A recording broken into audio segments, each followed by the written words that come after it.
Howdy from Texas Red. Just giving you a little update. I'm out of the the recon facility. Spent 6 weeks in there after the last neurosurgery. I'm back up close to home. I'm at the neighbor's house. You guys will be familiar with the sign that says Mother Lode Road that we've got posted in. I'm up that driveway right next to my house. We got me kind of straightened out. I think we're going to get me off of the opioid dependency here pretty quick. I really didn't want to get stuck on that shit again. I have a history with it, being addicted to it at one time in my life when all this back problem got started. But that's another story for later on. As you guys get to know me a little bit better, we'll get a little deeper into that. But anyway, I've got a neighbor that I've told you about before, that he's a chemist, and he makes his living on doing micro mining, chemical extraction of gold ore from stuff that is not visible to the naked eye, but can be got by a chemical process. And so I'm over at his place. He's also one hell of a holistic physician. He's worked wonders with me over the last 10 years. When I first met the man, I was about ready for a coffin. So here's to him, and we'll get back with you. But anyway, you guys will get used to this. The attitude is back. I think I'm feeling a lot better today than I have in about the last 6 months.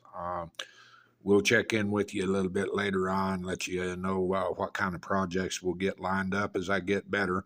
I promise you we'll quit the whining and the mope story, and we'll get back into working on some of this old shit. I just watched a video of a semi-diesel truck with a big two-stroke Detroit diesel engine in it hit nearly 300 miles an hour in less than half a mile. Now that's a milestone.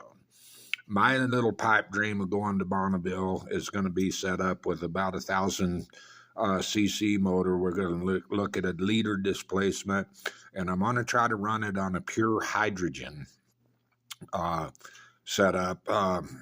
This neighbor had about a year ago turned me on to a Brown's gas generator, which separates enough hydrogen to boost a 24-valve Cummins turbo diesel motor. So we plugged in the math about 6 months ago into the smartphone. I'm not smart enough to do the equations anymore. I'm not even going to try, because this phone will do it for me in about half the time. But I found out I can generate enough hydrogen gas to run up to a liter displacement on a vehicle, and I want to go to Bonneville as one of my pipe dreams, and I want to die with a land world speed record in a new category. So we're going to go and try to set a hydrogen only 1,000 cc and under single cylinder overhead valve record. But I need to get a hold of Bonneville, get a list of their categories and their rule book, because I don't want to be like Burt Monroe with the world's fastest Indian and show up and not be able to pass their tech and safety inspection. I'm kind of old school like he was, so some of the shit that I'll pull is a little on the sketchy side.